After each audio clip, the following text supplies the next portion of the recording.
मुरली अमृत की धारा है धारा, जो देती दुखों से किनारा। मुरली अमृत की धारा है धारा, जो देती दुखों से किनारा। भूले जीवन में हो जाए शिव बाबा मुरली में समझाए, भूले जीवन में हो जाए। ओम शांति। 15 अप्रैल 2025 का महावाक्य है, मीठे बच्चे, बाप तुम रूहों से रूह रिहान करते हैं। तुम आए हो बाप के पास 21 जन्मों के लिए अपनी लाइफ इंश्योर करने। तुम्हारी लाइफ ऐसी इंश्योर होती है जो तुम अमर बन जाते हो। आज का प्रश्न है, मनुष्य भी अपनी लाइफ इंश्योर कराते और तुम बच्चे भी, दोनों में अंतर क्या है? उत्तर, मनुष्य अपनी लाइफ इंश्योर कराते कि मर जाए तो परिवार वालों को पैसा मिले। तुम बच्चे इंश्योर करते हो कि 21 जन्म हम मरे ही नहीं, अमर बन जाए। सतयुग में कोई इंश्योर कंपनियां होती नहीं। अभी तुम अपनी लाइफ इंश्योर कर देते हो, फिर कभी मरेंगे नहीं। यह खुशी रहनी चाहिए। गीत है, यह कौन आज आया सवेरे सवेरे। ओम शांति। रूहानी बाप पैट रूहानी बच्चों से रूह रिहान करते हैं। तुम बच्चे जानते हो बाप हमको अभी 21 जन्म तो क्या 40-50 जन्मों लिए इंश्योर कर रहे हैं। वे लोग इंश्योर करते हैं कि मर जाएं तो उनके परिवार को पैसा मिले। तुम इंश्योर करते हो 21 जन्मों के लिए मरे ही नहीं, अमर बनाते हैं ना। तुम अमर थे, मूल वतन भी अमर लोक है। वहाँ मरने जीने की बात नहीं रहती, वह है आत्माओं का निवास स्थान। अब यह रूह रिहान बाप अपने बच्चों से करते हैं और कोई से नहीं करते। जो रूह अपने को जानती है उनसे ही बात करते हैं, बाकी और कोई बाप की भाषा को समझेंगे नहीं। प्रदर्शनी में इतने आते हैं, तुम्हारी भाषा को समझते हैं क्या? कोई मुश्किल थोड़ा समझते हैं। तुमको भी समझाते समझाते कितने वर्ष हुए हैं, तो भी कितने थोड़े समझते हैं। है भी सेकंड में समझने की बात। हम आत्माएं जो पावन थी वही पतित बनी है, फिर हमको पावन बनना है। उसके लिए स्वीट फादर को याद करना है। उनसे स्वीट और कोई चीज होती नहीं। इस याद करने में ही माया के विघ्न पड़ते हैं। यह भी जानते हो बाबा हमको अमर बनाने आए हैं। पुरुषार्थ कर अमर बन, अमरपुरी का मालिक बनना है। अमर तो सब बनेंगे, सतयुग को कहा ही जाता है अमर लोक। यह है मृत्यु लोक। यह अमर कथा है।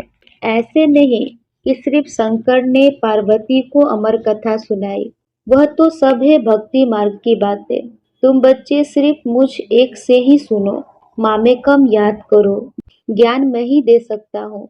ड्रामा प्लान अनुसार सारी दुनिया तमो प्रधान बनी है।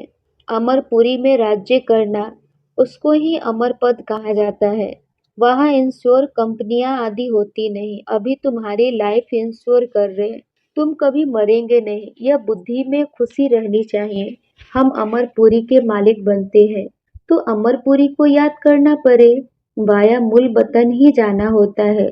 यह भी मन मना भव हो जाता है। मूल वतन है मन मना भव, अमरपुरी है मध्याजी भव। हर एक बात में 2 अक्षर ही आते हैं। तुमको कितने प्रकार से अर्थ समझाते हैं, तो बुद्धि में बैठे। सबसे जास्ती मेहनत है ही इसमें, अपने को आत्मा निश्चय करना है।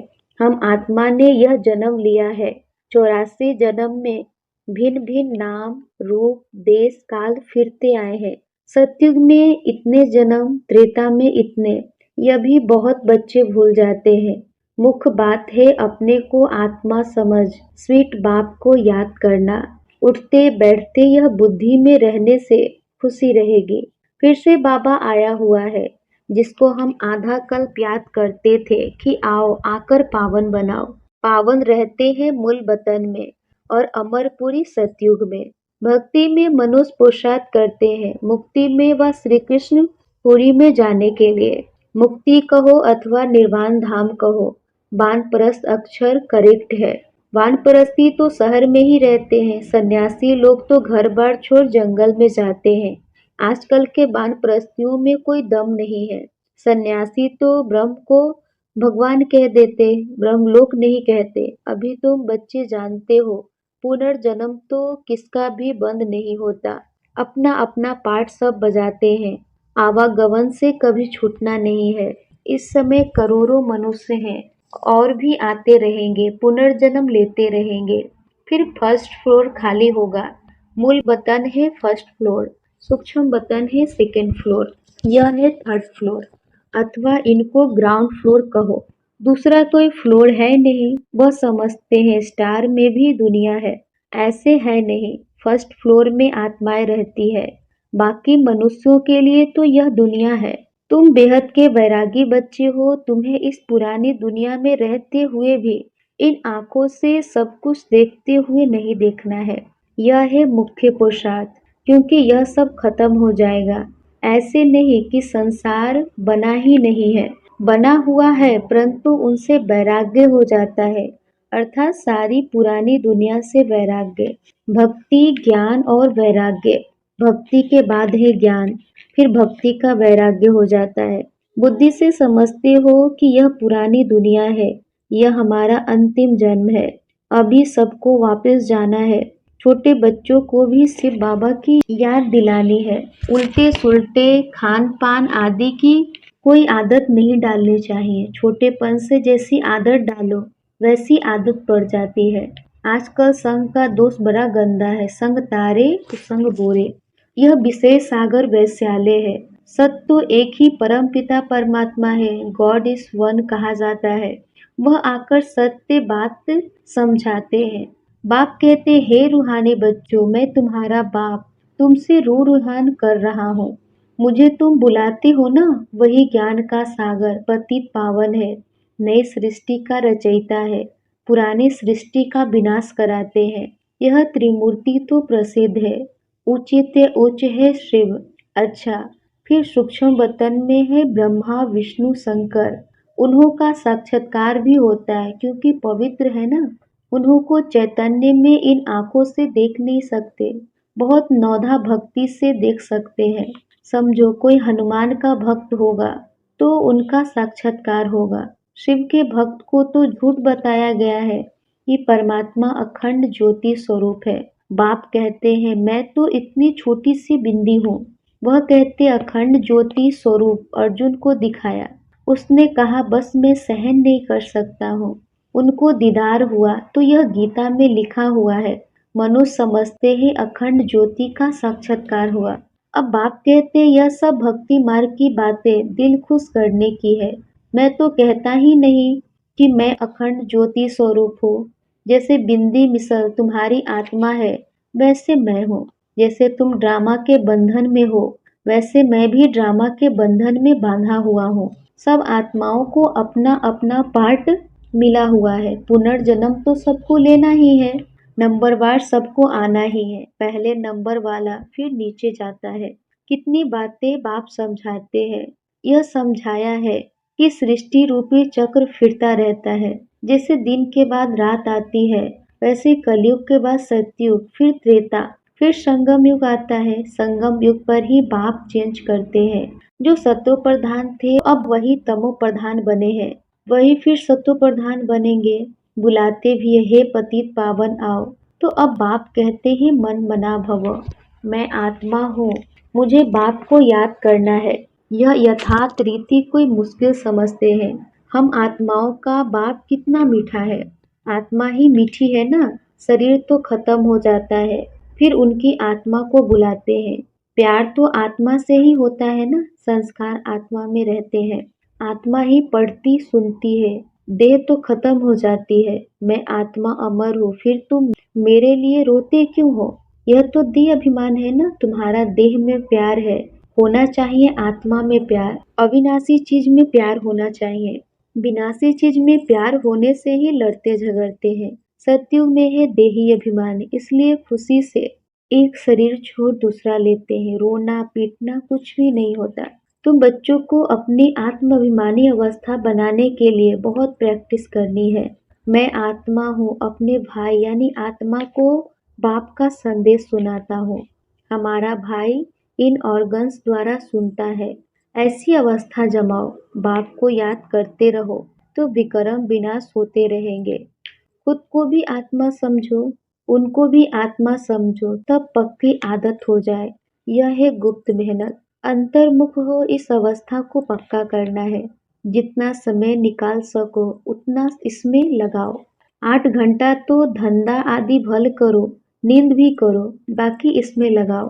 8 घंटा तक पहुंचना है, तब तुमको बहुत खुशी रहेगी।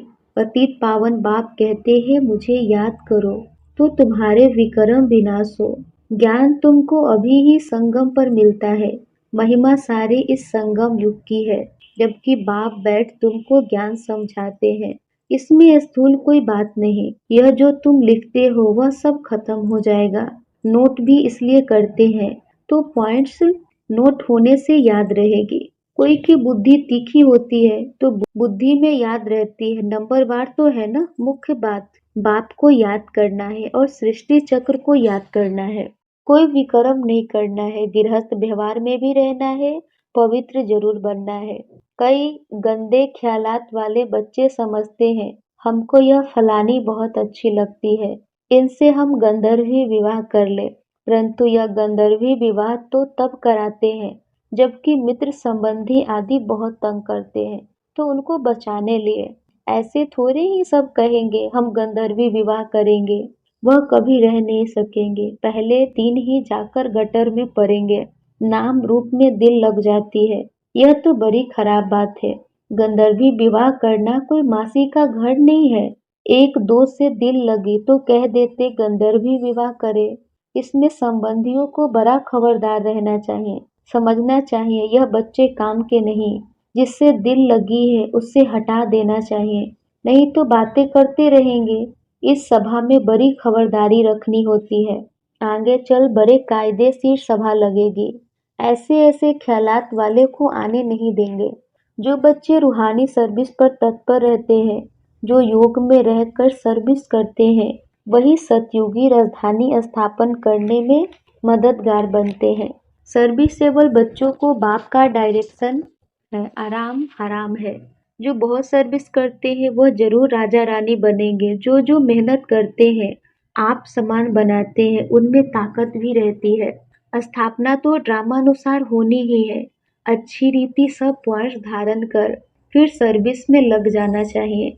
आराम भी हराम है। सर्विस ही सर्विस, तब उच्च पद पाएंगे। बादल आए और रिफ्रेश होकर गए सर्विस पर।